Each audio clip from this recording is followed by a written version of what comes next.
From 2007 to 2008, the price of maize in Ethiopia went up 141%. Retail wheat flour in Peshawar, Pakistan, went up 82%. Rice in Thailand up 73%, and so it went throughout the world. Our guest believes we're at the start of another surge in global food prices, and it has little to do with supply and demand and much more to do with speculation by global finance companies, and what a surprise that includes Goldman Sachs. Bloomberg came out with an article December 14th about potential food inflation, and just like what Jim Rogers said and Mark Faber has said and what we said in the dollar bubble, you're starting to see glimpses of the future rise in food prices. Falling production in commodities from rice to milk is bad news for everyone, except if you're an investor and you're investing in commodities. They're saying rice may surge to 63%. They're saying non-fat dry milk may jump 39%. And overall, global food costs jumped 7% in November. So right now you're starting to see it hit the mainstream news, all the things we've talked about with the potential rise in agricultural commodities. We're actually seeing studies being done by some of the big banks and commodities firms. This is coming to fruition. Oliver Kratz, he's at Deutsche Bank, was quoted, "For those who can't afford to pay for more food, there's a painful risk of hunger."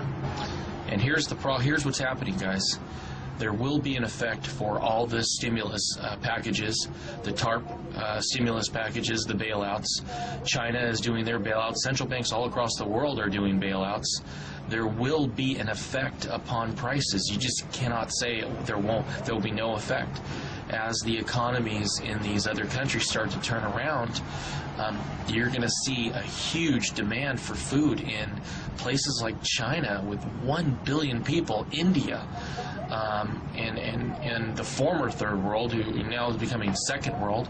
You're going to see a demand for the food that we've been used to eating at very low prices. Rioting in Yemen over the price of wheat. Haitians eating dirt to cope with their hunger. Suddenly, all we hear about is the global food shortage. How did this happen? What the f*** is going on? I don't have a clue. What's causing the global food shortage? Greed. It's not that there's not enough food, it's just not getting to where it needs to go. All of the mainstream media is covering a food shortage. It's as bad as any food shortage since 1980. Well, we've got drought, and that's a big problem in Australia. I mean, there was an article, in the Times about the global warming and how it's changing the season. It's making this heat which the plants might not be able to handle, and then all the crops are just dying out, and then you can't grow anymore. So I think it's global warming. Maybe it's because what we did with corn, how we're using corn for our beef, and how we're using corn for fructose. We have a global food shortage because we're turning our food into fuel. I think so. It just seems like environmentally problematic to grow huge fields of corn and continually harvesting. What does oil have to do with the world food crisis? That's like a whole other story, I guess. That has a lot to do with it, I think, just because transporting food and transporting, workers need farm machinery to operate. What they do is they make GMO crops and they sell them around the world, and to unsuspecting farmers like Indian farmers and Chinese farmers and people that just don't know. But I thought GMOs were supposed to actually increase our yield. Yeah, they do I'm a organic farmer, so what happens is like first couple of years you put on these sprays, right? Your yields will be high at first, and then they'll just die off. My name is Louis Guerra, and I am part of the third generation owning and operating this tortilla factory. We've been in business since 1945. We are a 63-year-old company manufacturing corn and flour tortillas, fried chips, fried taco shells. Primarily, we work with the restaurant industry, but we also do some co-packing for the grocery stores as well. We currently are about a $30 million a year company. Our goal is to get to $50 million. We currently produce a little bit over 10 million tortillas per day. In the fall of 2007, we started noticing dramatic increases in the cost of our raw materials, our commodity-based raw materials, our corn, our flour, our oils and shortenings. And then it was during the winter of 07 and the first quarter of 08 that they continued to climb and became dramatic increases. For example, our corn prices increased 50%. Our flour prices increased over 90%.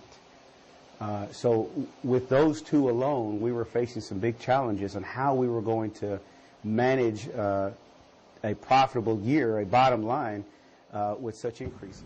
Last year. And tonight there is an urgent warning from the United Nations World Food Programme that a crisis point is near. Simply put, there simply isn't enough money to buy food for the millions who need it most, and if more money isn't found, then food aid in some places may have to be rationed or even halted.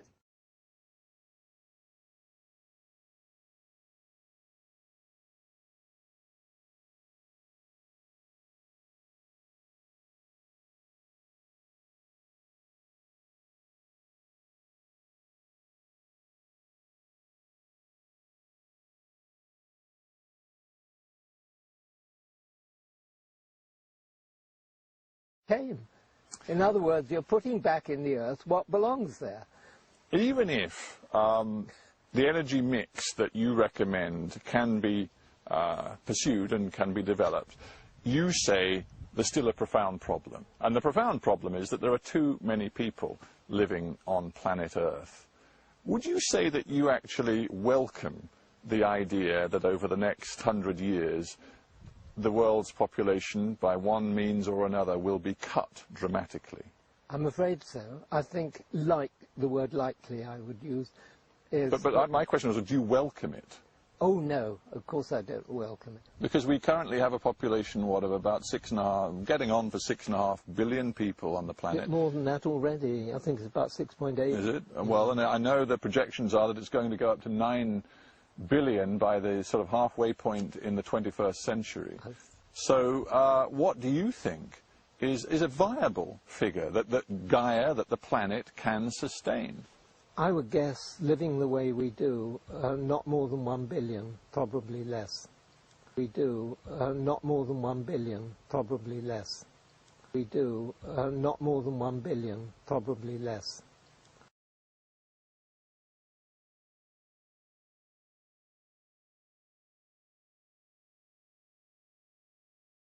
The whole agenda is to create a one-world government where everybody has an RFID chip implanted in them. All money is to be in those chips.